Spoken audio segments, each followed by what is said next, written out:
morning everyone, welcome back to my channel. If you're new around here, my name is Sharon and I'm a trainee clinical psychologist, and in today's little vlog we're going to be going through my admin day. So for the past 2 weeks I've managed to get one admin day a week, so where I don't really have any clinical contact and I'm just doing admin.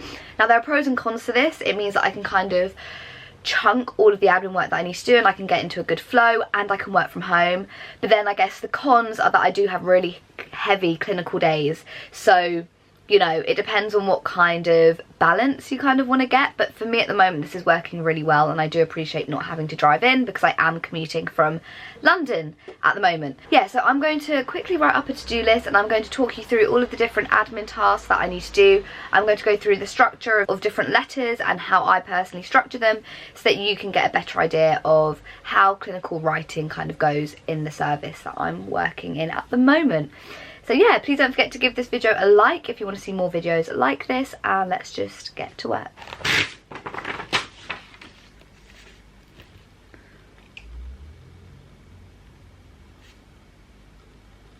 So here is what I've got to do today.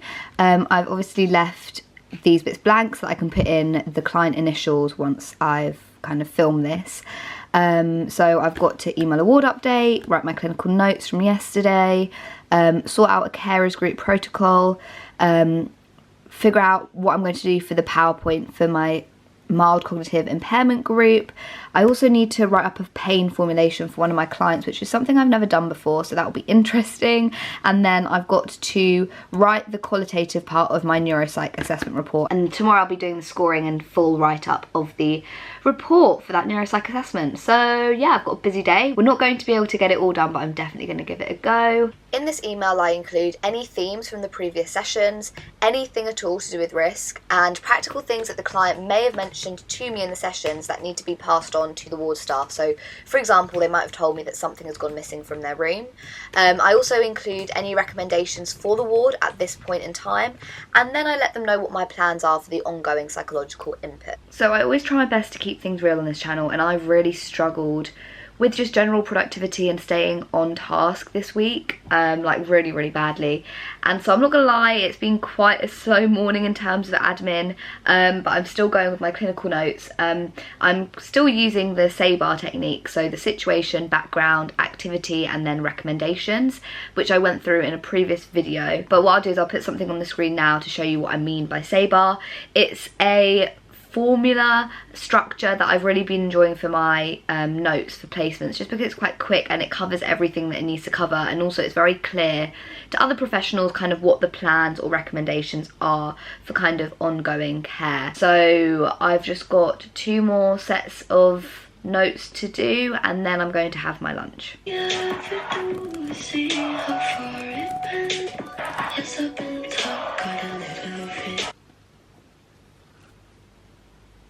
So I finished all my clinical notes. Geez guys, it took me such a long time. I mean, even just the update that I was sending the ward, it took me ridiculously long to even just write.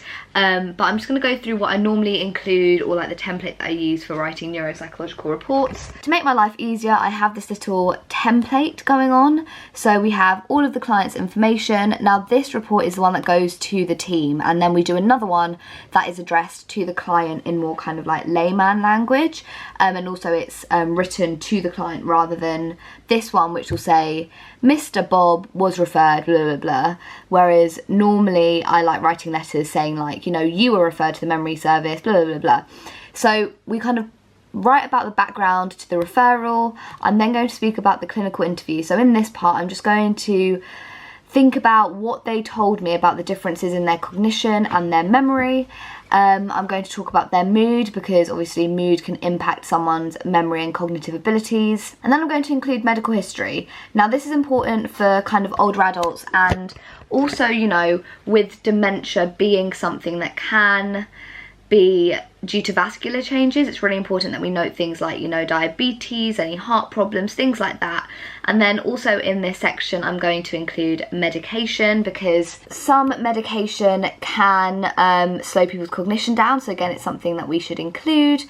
In terms of personal history, I include their education and the work that they were doing, because that gives an idea of how they were performing kind of pre-morbidly, so before any changes to their cognition. And then we go into all of the different subtests that we do. In our battery of tests, we test various parts of the brain, as with any dementia service. So we test people's pre-morbid functioning, which basically tells us what their general level of functioning would have been prior to any changes to their cognition.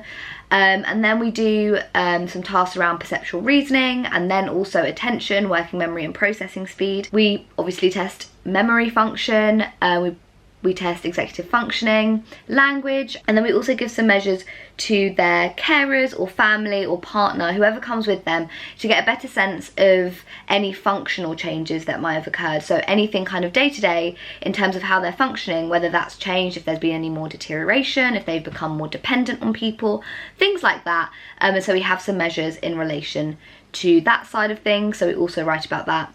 Then I write a summary of basically what the assessment showed and what these results are consistent with. So for example, if we had someone who has a deterioration in more than 2 domains and functional decline, then we would probably say that this profile is indicative or suggestive of dementia. We would never say definitively that it is dementia, because we can't actually say that until someone passes away, and if we do a post-mortem kind of examination. That's the only way that we can fully confirm dementia at this point. So yeah, that's how we structure reports in this service. Please let me know if you do it any other way. It's fairly similar to the other service that I worked in, so I assume this is kind of like the standard structure. I hope you guys found that helpful. I'm going to crack on with this because it's honestly so long and I haven't even scored up the assessment yet, so I'm just going to do like the qualitative bits now. Spinal thalamic tract, and then synapses with a tertiary neuron that extends from the thalamus to the postcentral gyrus of the parietal lobe. Also look at the substantia gelatinosa. We can see that the pain signal is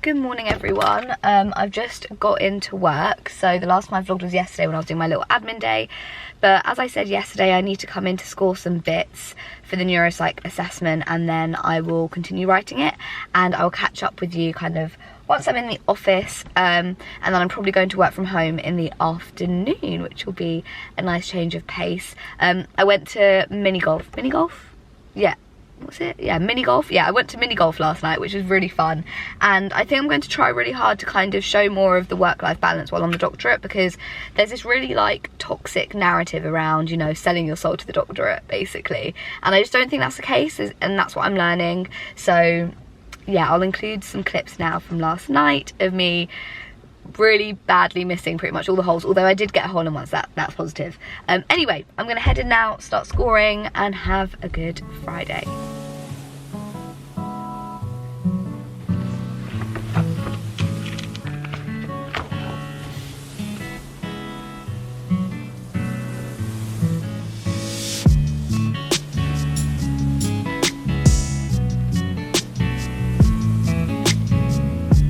So again, in the nature of keeping things real, I've massively messed up the scoring of this neuropsych assessment. I've just basically been using the wrong table to convert the scaled scores into the percentiles and then into the kind of ranges. So I'm going to have to start again with a clean sheet and go from the top. And that's literally one of the perks of being a trainee, is that I'm learning, so it's okay. And I've also got supervision for this, so I can just ask any questions. It's just really annoying because I don't have the time, but what can you do?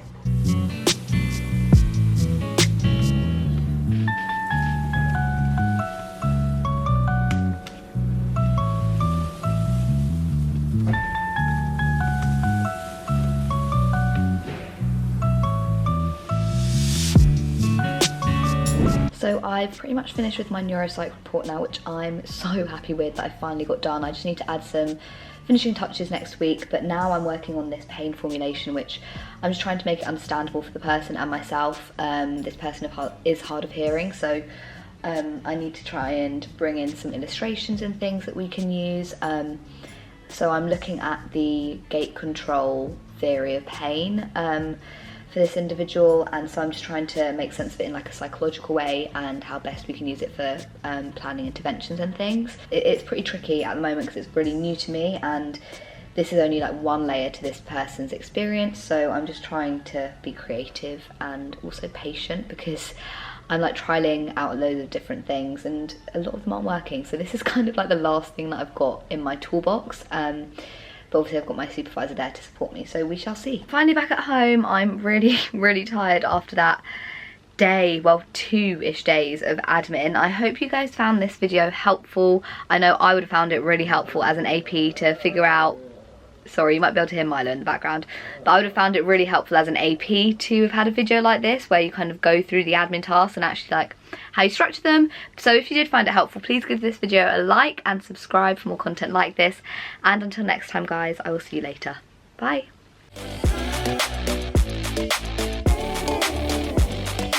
Feeling good today.